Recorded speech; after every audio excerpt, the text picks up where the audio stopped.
ምዕመና የምንከተላቸው አንዳንድ ነገሮች ትክክል አይደሉም። ይህንን በመናገራችን አናፍርም። ምዕመና አንዳንዶች የእግዚአብሔር ቤተሰቦች ዝማሬው ቅዳሴው ላይ የሉም።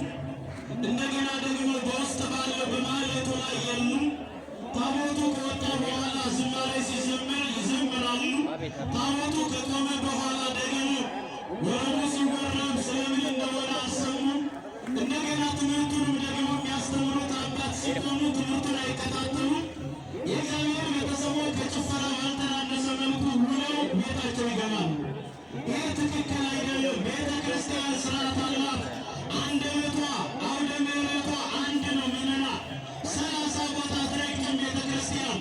ስለዚህ እኛ እንደዚህ እየተባረክን እንደዚህ በማይጠንቱ እየተባረክን ምስጋና ለእግዚአብሔር፣ ምስጋና ለአብ፣ ምስጋና ለወልድ፣ ምስጋና ለመንፈስ ቅዱስ ይድረስ እያልን በእልልታ እየተባረክን ግን ሌሎች ከእኛ ጽንፍ ቆመው የሚዘምሩ አሉ። ምዕመና እንዲህ ያለውን ስርዓት ቤተ ክርስቲያን አትደግፍምና እንነቅፈዋለን።